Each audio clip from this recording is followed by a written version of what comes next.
Yeah. So I walked away from my secure rural London job and got involved in a estate agency. And it's only through making those mistakes that you learn and you start to improve. The wealth that I have sort of fed off, if you like, is seeing other people succeed and seeing other people very happy. I just wanted to learn. I wanted to learn more. I wasn't a good learner at school. I learned by doing things and seeing things and asking questions. So, hello and welcome to the After Hours Property Podcast. Today we have a very special guest with us, one that doesn't really need an introduction, but for the sake of our listeners, we've got Russell Jervis with us. He started as a negotiator at Spicer Hut and led up to the MD there for over 20 years, I believe. And he's now started a new chapter in his life and now working for Rainer Personnel and also started his new consultancy firm. So thank you so much for coming on, and we look forward to speaking with you. Oh, very pleasure to be here. Looking forward to having a good chat. Super. So, Russell, the one thing that I've followed you for some years now, and obviously before December, I knew you as the MD of Spicer Hut, and I've always realised what was the man like before Spicer Hut? Well, Spicer Hut is an interesting one because it's made out of originally Spicer McCall and when it became Hart. So if you rewind back 30 years, I started as a trainee negotiator for a company called Strutt Daughters that were owned by the same family that owned Spicer Hut, or individual that owned Spicer Hut.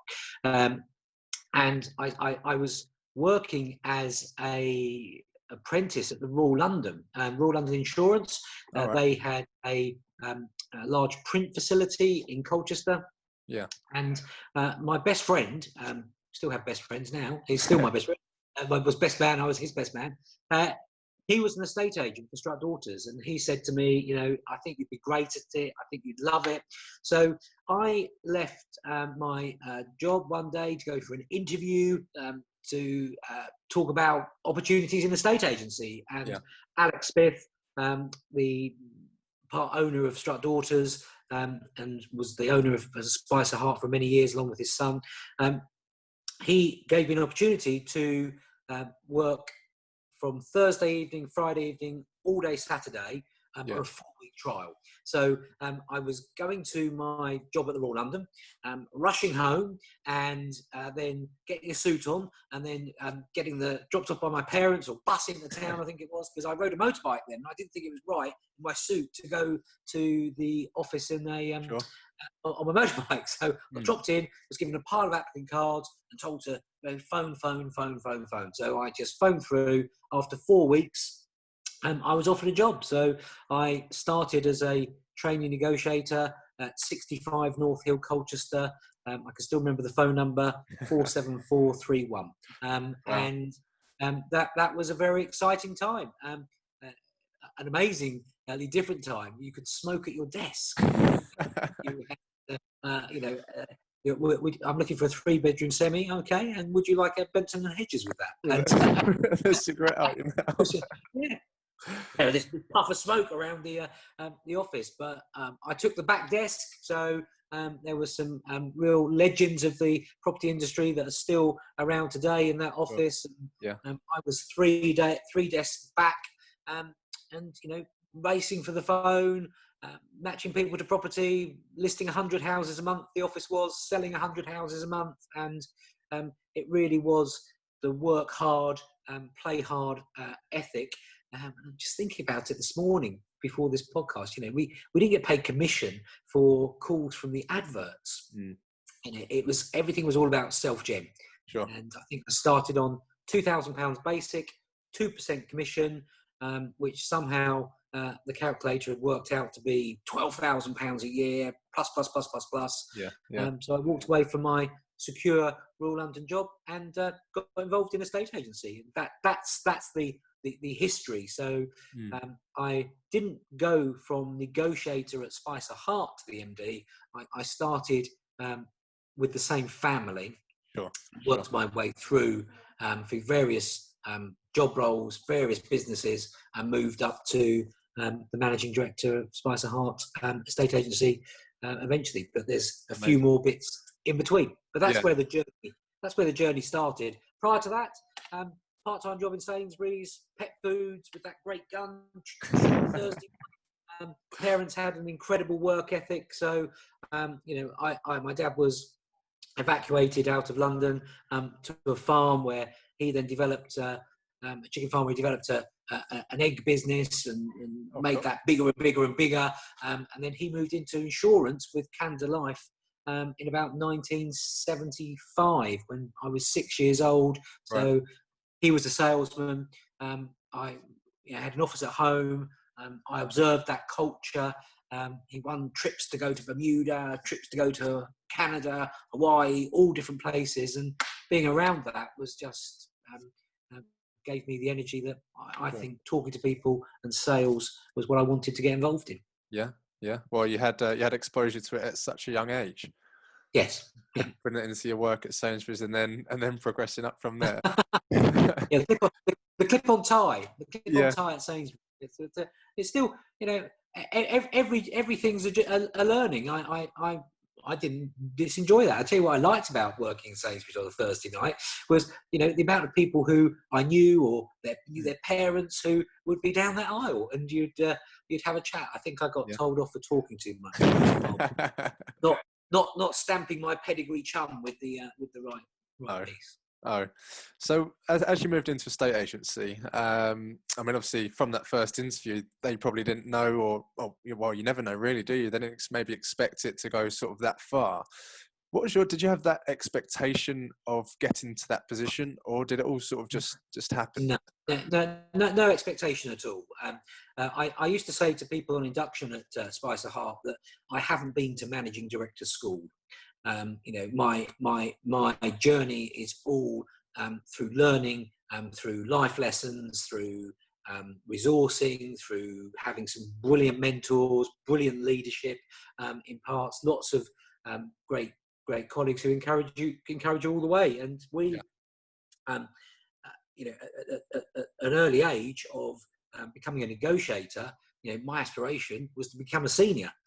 I was always just looking at the next run in front. When I became a senior, imagine if I could become an assistant manager and then a branch manager. And a branch manager was fantastic. I thought I could have a wonderful life as a branch manager. My manager was, my idol. It was your hero worship. He had the nice car. He wore the nice suit.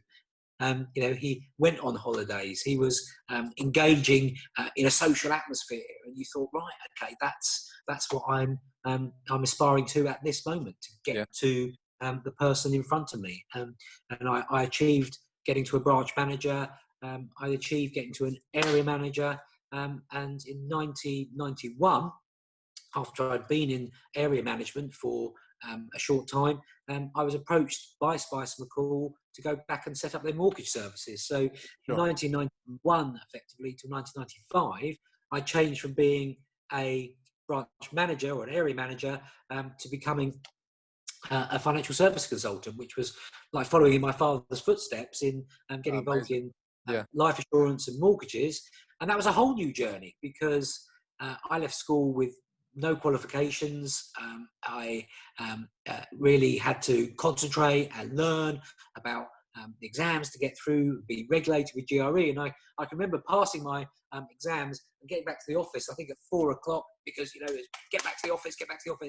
And at 16:30, my then manager at Spicer McCall, one of the directors, partners, John Palmer, put a couple in front of me and said, they've just offered on, I can't remember the address. I can remember the first house I sold, but I can't remember that address.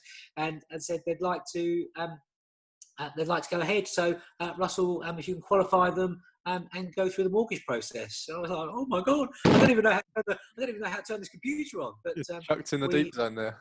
I can remember we arranged the mortgage. He was coming out of the army, and it was a nationwide mortgage with a GRE policy.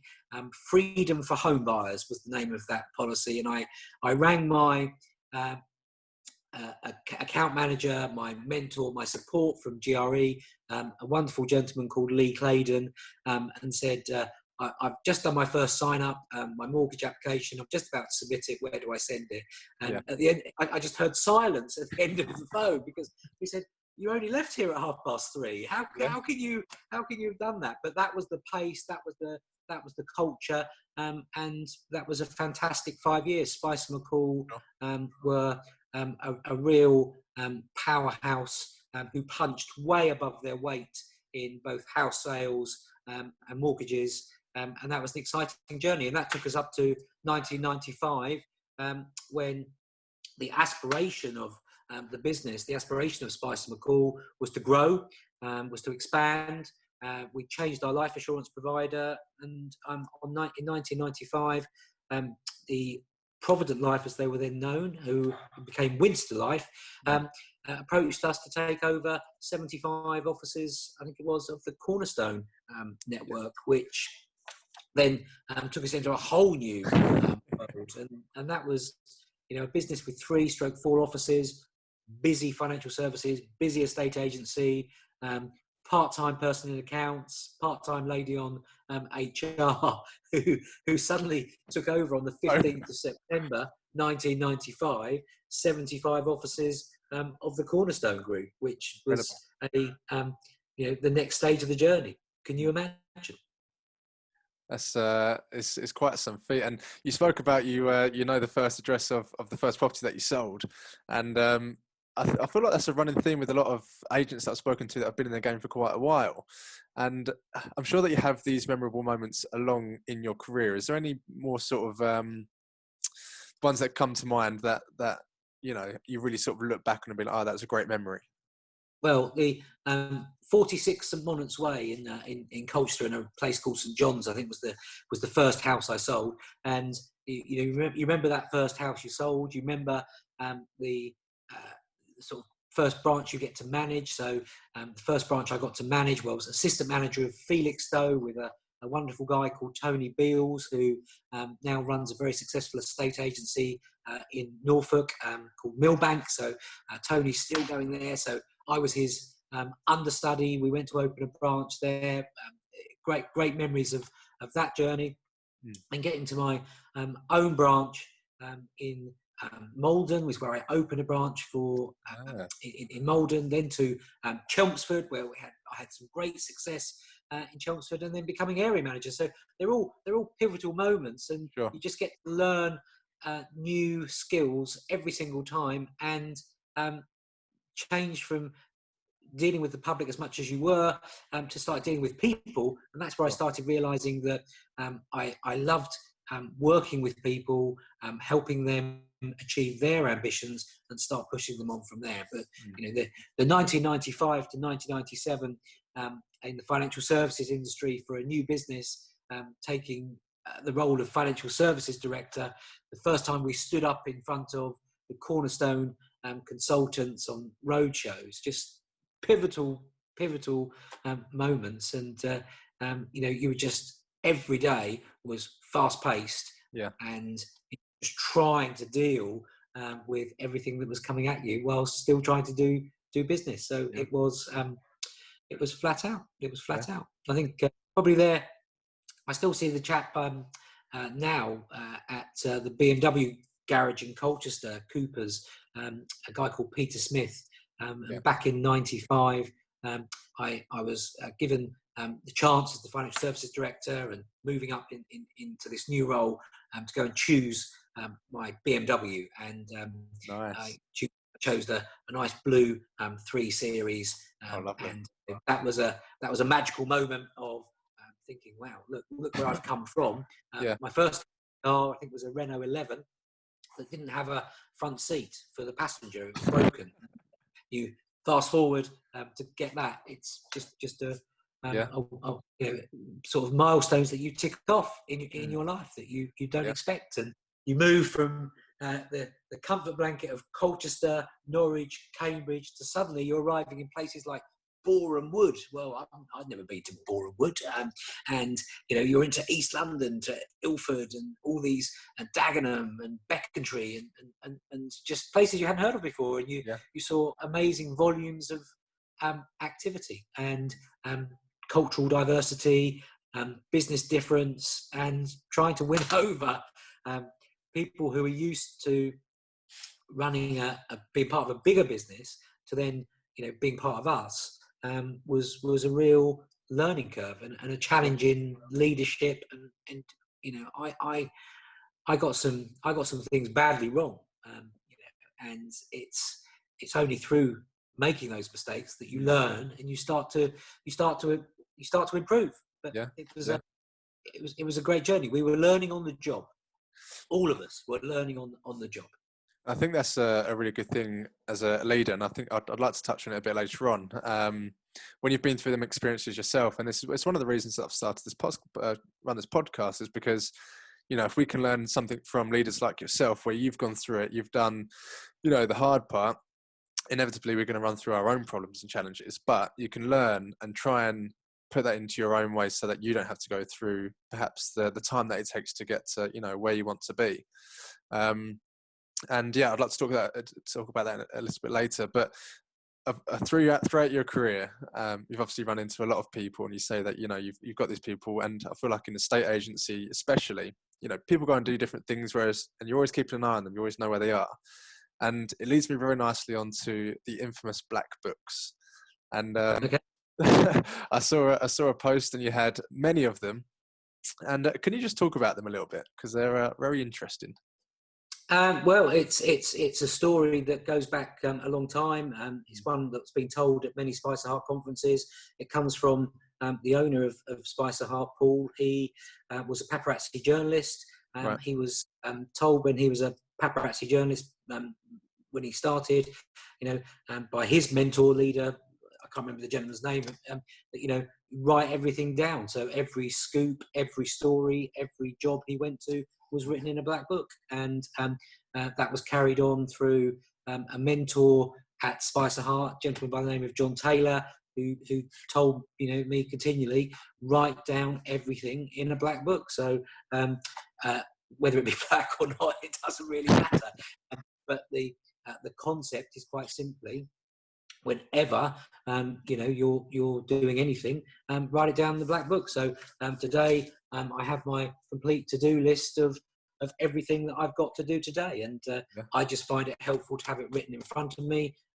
I fail sometimes to be disciplined to cross everyone off neatly. I'm a scruffy little so-and-so when it comes to writing. I go off and doodle, but I know that if I've got a list, I've got more chance of achieving it, and it's a fantastic reference point to give people. And I used to have people come to interview with me at the old place, and my PA Sue, wonderful lady, we would have a process where she would go to meet the person in reception, and they would come up, and we'd sit them down, get them a cup of tea, get them comfortable, get them relaxed, and then she'd come into my office and say, Russell, Jonathan's here for you. I said, oh, fantastic. And she'd say, he hasn't got anything. And I said, he hasn't got anything in his charisma. He's not got anything with him. He's got no notes. He's got no presentation. I think, oh no, people are just going to try and wing this job. And I think in whatever you're going to do, you need to show interest. Absolutely. In the subject matter. And that for me is, I'm interviewing with you today. I've got all the questions that you've written down. I've got them written in front of me. I'm ticking them off as we go, and I'll be making notes. And that's what I always did. And so it's a habit, and it's a habit you need to work on, because I sometimes didn't follow that discipline, but I'm very glad the majority of time I did. And I'm sure that's presented amazing value to you at the moment. And I follow your post recently where people have been obviously on the books, and they're saying, well, you've probably seen me in there at some point, and it sort of holds that connection with people. I saw on I think it was the Property Industry Eye, somebody called you a decent fella. Everybody says that you're this great guy, and I'm sure that comes back to sort of your leadership skills and really taking an interest in people. It comes back to my dad. That's where it comes from. Really? Back to my mum and dad. That's he 94 in November this year. Wow. He still going to a school and listening to children read. He's going to another school and he does interview selection training with them. He's completely, he's an active Rotarian. But we had to stop him about 8 years ago, dressing up as Father Christmas and rattling a bucket on Colchester Station. He's determined to help people, and that comes through. He's engaging, sometimes to the point of annoyance, but he had that right thing. He had that people connection. And Alex Smith, who mentored me so much over my career, had the same sort of charisma that he was a people person. So I think if you do right by people, they'll do right by you, and that really is what I've stuck with, and that's where it seems that people realise that, even if, and it's been quite overwhelming, Jonathan, that there's people on there that we've had very strong disagreements on those comments, and some people have left organisations, they've left the job that possibly they didn't even want to leave, but we decided the time was right for them to move on, and they're still giving me some nice words. And that's great. I think just treat people how you want to be treated, and they'll pay you back. Not financially, just pay you back. I recently was having some great conversations with Ben Taylor from Keller Williams, and Ben was talking to me a lot about wealth, and not financial wealth, just life wealth, and that really resonated with me. That you don't need to be rich to be happy. In fact, there's a lot of people who are rich who are blooming unhappy, and almost angry. Wealth comes in very many different ways, and the wealth that I have sort of fed off, if you like, is seeing other people succeed and seeing other people very happy. And I think if you do the right thing by them, they'll the right things come to you. It's karma, isn't it? I think they say. Yeah, that's it. And I think that's, just a point on that. If you think that money is going to bring you wealth and happiness, you're going to forever be chasing that, aren't you? Whereas if you find it within yourself, then once you start to acquire more monetary wealth, you can then help more people as well. Give to charity as your father's doing, and he's helping out as much as you can, which is where you get a lot more happiness, I feel, than what money can sort of give you directly. I mean, I have a list of mentors that people I've met over the years, not physical mentors like he's my mentor, just business associates that you come into contact with, and you watch the way they treat people and how much loyalty they get back because of it. One of the earliest of those would be a gentleman by the name of David Furlong from Furlong Homes, and they then became Telford Homes, and David had the most amazing way with people. The people that worked with him, his immediate family, and the extended family, i.e. the agents or the land people he was dealing with. And the way that David and Andrew Wiseman and Jim Furlong, the way that they dealt with people was absolutely fantastic to watch and evidence. And you start thinking, that's what I want to emulate. That's what I want to be. And that's where the Spice of Heart family piece came from, because that's what Strutt Daughters were. That's what early Spice McCall were, and Spice of Heart were for many, many years. And that was fantastic to be part of that culture of helping people. By doing that, you get the best out of them, and they get the best out of you. Yeah, absolutely. So I can tell that you're very skilled in that sort of area, and I assume it's what you're going to be bringing over into your consultancy that you're now sort of up and running with. That's been interesting. That's been that's early days. That probably started several people reached out to me at the point of me leaving Spice of Heart, and that's Nation. Would you consider helping? What are you going to do? Because there's a mythical mystique of people when you leave a job that I've had for those years. Right, Russell, I heard so many stories. Russell's cashed in his shares. Well, I haven't got any shares, so I didn't cash anything in. He's living off his rental portfolio. I haven't got one. He's just going to retire. I hear Yeah. he's gone to early retirement. No. So people reach out to you, say, what are you going to do? And I had the vision of recruitment, consultancy, maybe open up my own agency, try and I looked at how I could approach a hub and a sort of model, and I explored that with a few of my local business contacts, and that still is something that I continually look at and think about.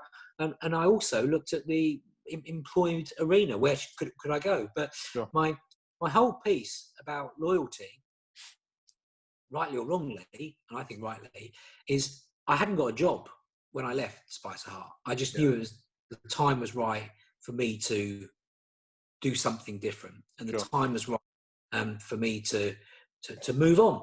And at that point, I thought, right, what shall I do? And people is a massive part of what I've done over the years. And so looking at how I can help people moving forward is what I decided to do with that consultancy piece around, Russell, can you help us improve our business? So I've spoke to several companies and decided that I always wanted to get involved with something small that could grow big, or something big I could have control of. And I've chosen exactly that, 3 really strong independent estate agents who want mentor and support and business ideas and help. So I've got those consultancies along with a legal firm and some financial services. So I've got those. They're really exciting. They're energetic businesses. They're dealing with business the right way. So I'm helping those. Our website's just being worked on now, so that will go live. That will give interaction and help people access some management tools. And that consultancy business, I'm hoping will grow with some Lumini colleagues that have got some great skills in areas I haven't got skills, where we can just help businesses get better. And it feels like the small office number independents are those people reaching out to us who just want that sounding board and be able to pick my brain. So that's been exciting so far. Haven't really advertised it or pushed it. It's been a word of mouth piece, but they may be small in office size, but in volume terms that they're dealing with, it's fantastic. Yeah. Well, it sounds like something that you're really passionate about, and that's one thing that really sort of comes through when you talk about it, and it's something I'd like to touch on just ever so slightly, because the passion, you must have a lot of passion when you was at Spice of Heart to be there for the time that you were, and now coming into this new role, it's a new life that you're going to be living. What was the decision behind Rayner Personnel? What was, I mean, you're now the MD of estate agency there, and I'm sure it's a big role to take on. What is it that excites you? I've known Josh for 13 years. He's found some very high caliber candidates for the previous business I was in, and several of those people are there now in great leadership roles, and he found them. I like the opportunity, and the big thing for me, is I've been working in a pretty much tunnel vision of Spice of Heart and this business, with an awareness of what's going on elsewhere, an awareness. But throughout my early garden leave period, I was looking for a job, so and looking for what I wanted to do. So I had the opportunity in a non-compete way to go and talk to so many companies, and it was so refreshing to be there without a hidden agenda. And the common theme of every single one of those meetings was one thing and one thing only: people. And the need to recruit and get better people. So Josh reached out to me immediately that I made the decision to leave. We had numerous conversations. I met the fellow director, Simon King, who is the yin to Josh's yang. So they absolutely complement each other. So that helps bring the business structure into that role. And myself joining as the third director and becoming the partner in a estate agency just feels like an absolute win-win, because they have a fantastic name and reputation in the industry, which has the recent posts actually back that up, because there's been so much outpouring of positivity, both for Rainers and for myself, that it really vindicates to me that I've made the absolute right decision. So, Josh is a lot of fun, which I like, and his energy is incredible. If we just get his eating habits sorted out, they'd be even better. And like, he has got to eat a bowl of Frosties a day is not the right thing to have. No. But with us, I think we've got a blended business that can move forward, and it's very exciting to help people get what they want and help businesses get what they need. So we're it's a great partnership. Location, they're in Bishop Stortford, so It's not a million miles away from where I am. It's got a beautiful premises on a farm, great airy space, enable people to work from there or work from home. And Rayner, as an associate model, provides a complete business in a box. So we also, I'm not only recruiting for helping people recruit in the industry, I'm recruiting associates to join us who will be able to run territories geographically around the UK and build their own business. And that's really exciting, because you see people who can now own a business, have mentor and support from the leadership team there. Plus, we'll be helping people get jobs. And this week, so Monday to Thursday is today, isn't it? I've had, I think it's 48 jobs, because one of the COVID concerns for me was, will people recruit? And the early signs are people will recruit. And sadly, I suppose, and for some businesses, and it's good for people. Some people don't want to go back to work because they're going to say, actually, I'm going to take early retirement now, or I'm going to change, which has created vacancies. So, 5 really nice branch manager vacancies yesterday for one group. There's about 12 vacancies for another group. A business that wants to get, let me just refer to my book. There we are. So a business that's really pushing forward in the hub and spoke model, focusing strongly on lettings as well, which I don't think too many are. They want to recruit 20 associates by the end of this year, and have 10 on their induction for late August. So, that's great. A financial services director role, big job there for someone to get their teeth into. And after you today, I've got a call with a lettings inventory business that want to seriously recruit 4 financial services consultants. One person wants yesterday, and a sales manager. So, I've got enough to be going on with, which tells me how great is that. I get to talk to different business owners. I get to talk to them about their business needs. They have been very open and honest. And, I want to change the recruitment perception and try, we won't get it right every time, try and become those trusted recruitment partners. Sure. And you said about that, the sort of the business in a box model, that seems to really work well with the estate agency. And I think there's going to be a lot of similarities between the estate agency and, your new role now. And that seems to be doing really well for people like Keller Williams. You see the people in there, they've got that really strong mentoring with a great platform behind them as well. And I can imagine transferred across, that'll be just as good with yourself. I only met Ben Taylor virtually, probably 8 weeks ago, and he is one credible man, and I think he's got the right intentions, putting people at the centre of his programme, and the Keller Williams model, and he will do right by people, is what I see. And with Andrew, I worked with Andrew Bennett at Spicer Hart for nearly 10 years, I think it was. And Andrew is absolutely on the same page, and you wouldn't have too many better people than Andrew by your side if you want to build a business that's got some process, drive, and really the right core values. Because Andrew eats, sleeps core values. And if you haven't spoke to Andrew yet on one of these podcasts, Jonathan, you should put him on your list, because he's a great guy to listen to. Yeah. Oh, I'll get him on. That'll be a really good chat. And so you've spoken a lot about leadership, and for yourself and the people that you were, well, I guess their boss, or managing them. What sort of leadership skills really put you not above the rest? How do you encourage your team to do better? I think you need to ask them, because I honestly can reflect on every team meeting, regional meeting that I would run. That I still can't say I was ever happy with one of them. Oh, really?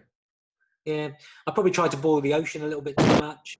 I probably, everybody wanted a piece of the pie, so you crammed an agenda, and Sure. It was probably at its best when we had less people and we could really just talk in that free and open environment. I always wanted to create an environment that was everyone was able just to talk, and you would listen. Sure. I'm a great advocate of 7 habits. Yeah. And habit 5 is listen with the intent. Might be habit 4. Listen with the intent to understand, not with the intent to reply. And it's really hard to do. It's really, really hard to do. There's a great little YouTube video which is called "It's Not About the Nail." Have a little watch of it. But it's a 7 habits video, but it's on YouTube for you to access it. And it typifies what they're talking about is, listen with the intent to understand, not with the intent to reply. And they articulate this by giving you a talking stick, which is back from the Red Indian days, where the elders, the chiefs would meet, and they'd sit around the campfire in their wigwam, and you would hold your talking stick. Yeah. And whilst the person who was talking held the stick, and it wasn't until he felt that everybody had listened to him and fully understood would he pass the stick on to the next person. And that's just wonderful, isn't it? Yeah, absolutely. And I mean, I think with these Zoom chats, when you're in a larger group, it's almost like you have that, because only one person can speak at a time. Otherwise, conversations get mixed up. I'm terrible. Mobile phones, when you were rushing around the country, going from branch to branch and in calls in between, you must evidence this with friends. You talk over each other continually. You clash continually. And I haven't got it right, but I'm determined to get it right. Is just to the art of leadership is listening. And if you really do listen with the intent to understand somebody, not with the immediate attention to reply, and you focus on a win-win, then I think you'll get there. I went through a piece in recruiting my regional team to try and develop a style where we had a partnership agreement. So if you came to work with me, I just lay out a few things that I was looking for from them, and things that they were looking for from me. And that really delved deep into why are you coming to work? Why are you coming to work? So one of my regional directors liked to go to Thailand for 4 weeks. That's it. He'd save his holiday up for 4 weeks of the year. That would be the whole piece. He wanted to go there. He played golf there every single day. That's a massive why for him. So, we'd focus on my leadership would be focusing on his behaviours to drive his results, to get enough money in the bank for him to go to Thailand as well, for him to be able to go there having had 11 amazing months. So he wasn't out there thinking, I can't go, what's happening back at the ranch? So, making sure that all the building blocks were right. So one glove doesn't fit all. Understand your people, get to know them, know their names, know their wives' names, know their children's names, know who they support, football, know what they like to do at weekends. You've got to, if you're serious about it, you need to invest a lot of time in really knowing people and not doing it because somebody said it's really good to know people. Okay, so I'm here to get to know you. Yeah, you've got to actually want to get to know them. Sure. And people see through falseness. I think have you read the other book, How to Win Friends and Influence People? It Yeah, talks a lot about that, and it talks about genuine interest a lot because, as you just said, if somebody takes interest in you, somebody might just say something about you, and it might be, you know, it might not mean anything to them, and you can just see straight through that, and it can have the opposite effect. yeah. I would say if you asked any of my early managers, I would imagine they might say that I was quite annoying because I didn't stop asking Father. questions. Yeah, I just didn't stop asking questions because I just wanted to learn. I wanted to learn more. I wasn't a good learner at school. I learned by doing things and seeing things and asking questions. So I had an incredible thirst for knowledge. I imagine I was quite annoying. Mm. but I've always loved being around people. Yeah. Well, I've been knocked before for asking too many questions, so it's good to hear that from you. I just feel like, well, listen to what Russell said. Well, I am. I've never liked my own company. Mm. If you spoke to my wife, I've struggled not struggled with it, but I've never been on my own so Yeah. much. So I always thought I don't like my own company. Yeah. Through the gardening period, my wife has been an absolute rock in Sure. working and doing various things, and she'd carry on with her life, and I was here on my own. For the first week, I thought, right, this is strange. I need to ring. I need to talk to my friends. I need to talk to people. Yeah. But then you actually get used to having time, and time is a wonderful gift for you to be able to think, reflect, plan, and then do. So it's something I feared that I've learned to really enjoy. Oh, amazing. So, moving on from that, as an estate agent over the next, period, it can be difficult, but it's also a massive, massive opportunity for a lot of agents out there. And I think it's also a time where people have been reflecting over, they might have been furloughed or had a bit more free time. They could be reflecting on whether or not to start up their own agency, especially with the models that are now coming out.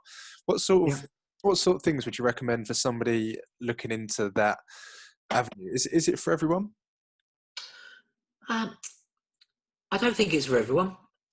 We used to talk about on our induction courses about the compliant best.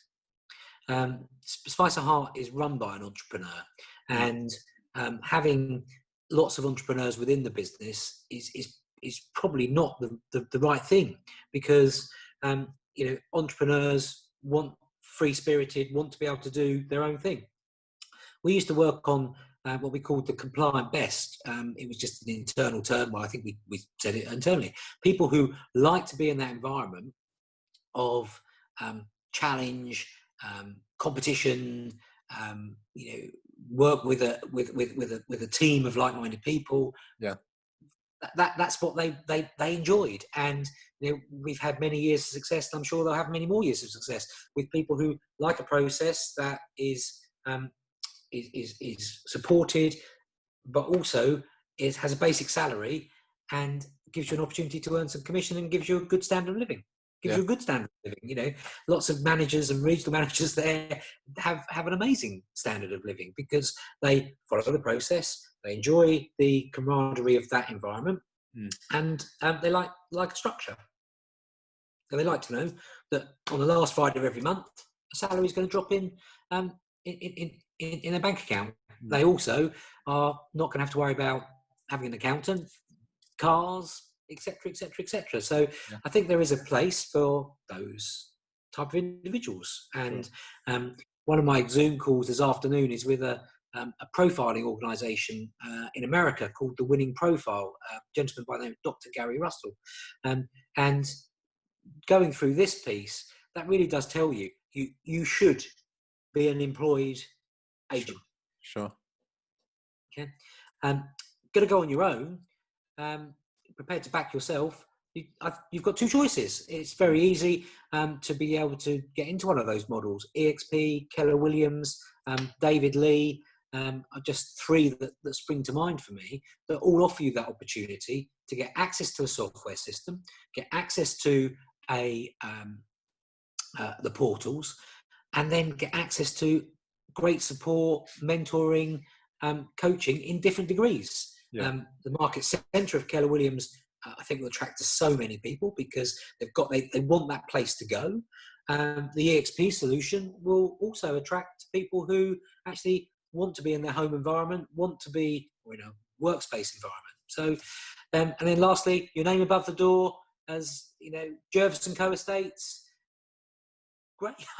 Yeah. I think you need to, different stages of people's lives will determine different models that they go for. But the independent estate agents, and I know there's many independents, Spice of Heart still independent, the sort of owner-run independent who I'm seeing in various towns and cities across the country at the moment are doing very, very well indeed. And they'll continue to do so. The corporates or anybody with offices over a size of, say, 25, it's COVID's a big indigestion pill for them, isn't it? It's if you've got 800 offices, that's 800 perspex screens times 4 times every branch. It's a big indigestion pill to have swallowed, and you need to you've got a lot to think about. So I think in 5 years' time, the strong independents will be the strong independents. There'll be a different model of the corporates maybe, and then you'll have people either choosing the hybrids. It's not one glove fits all. Sure. Lots of my friends are still in the industry in different ones of those models. What suits you? I like to be paid at the end of the month. Yeah. How would you feel that you won't get paid unless you have done business completely at a level that's the only income you're getting? That really scares me, and I can't afford to do it. Okay, let's go down. You have to have 3 to 4 months support for yourself to get going. The payback will ultimately be greater in that because you're getting a share. So either back yourself by joining a market centre or a hub, or back yourself with a shop front and a USP that sets you apart from the competition. It's a question I get asked all the time, Jonathan. Yeah. I don't know if there's a magic answer, because the answer is individual. What sort of person are you? Yeah, interesting. That's it's a great idea for anyone looking to sort of get into that might be not knowing where they want to go. And you're completely right. If it depends on the person. If you can completely back yourself, and you know that everything you put in, you're happy to take on the other receiving, and then that's obviously the right route for you. But so as I think COVID maybe encourage more people to go back into to look at that role, just because they've readjusted their personal drives. Their what they actually want, or their personal values. They've readjusted them. The Rayner research survey that Josh Rayner did, I think it said 35% of agents can't wait to get back into their office and repay the faith. I've got first-hand experience of that with people that are very close to me, who the moment he was told that he could get back into his office, he was up at 5 o'clock, suit was on, his tie was on, and he was in the office. It didn't matter, the shutters were down, everything. He could not wait to get back into that branch, and that faith is being repaid. He's getting great results. 66% of people, or 65% of people said they want to consider a change, and that change will come in various different formats. Again, all I'd say to anybody, if you're unhappy in your job, don't do it. And if you're unhappy in your job, tell the person who you work for. Don't tell all your friends. Tell the person that you work for that you'd like to have a conversation with them, because you don't feel that you're that happy. Because I see, and I've made these mistakes, people tell you they're unhappy the day they go to resign. I'm unhappy, I'm leaving. Yeah. Imagine if you could find that out 3 months before that point, and have a really adult conversation about, okay, well, let's look at it. Let's see what's making you unhappy. Because then you end up in the situation, you avoid the situation where someone's unhappy, they leave, you throw more money at them, and then they'll leave anyway, because you haven't dealt with the underlying problem, that it probably wasn't money that was making them unhappy. It goes back to that point. It's all about people, isn't it? all about people. Yeah. Well, that's, it's been absolutely amazing. I'm just conscious of the time, so I will end the questions there. But I'd love to, if you want to just talk about what you're sort of up to at the moment. You've got some really, really exciting things coming up. So how do people get involved in what you're doing? Literally, you can reach me at russell.jervis@raynerpersonnel.com. Yep. My mobile is all over LinkedIn, 07802 611 300. For Leapfrog management and property consultants, you can get hold of us at russell.jervis@gmail.com. But that website will be up and running in the not too distant future. Just reach out. Whether I consult with you or no at the moment, I'm happy to be a sounding board for many. And if you're looking for a job or you're an employer looking to recruit, then we can definitely help you. We're very much focused on partnerships and helping people get the best out of their lives. It's an absolute key driver of us to get the best out of people for their life and the best out of businesses. Our core values at Rayner are around 3 R's, which are relationships, recommendation, and reputation. So under each one of those, we're focused on delivering those core values to both our customers, clients looking for employment, and our customers who are looking to employ people. So that's what we're all about. Amazing. Well, Russell, it's been an absolute pleasure, and you've got a lot of value here to give. I'd love to have you on perhaps later on in the year where we can talk more Fantastic. about... Yeah, there's 6 months on. Let's see how it's gone. Wicked. Well, again, thank you very much. And I will leave your details below for anybody watching the podcast or listening in. But this has been the After Hours podcast. This has been Russell Jervis, and we will see you next time. Thank you for coming on. Take care.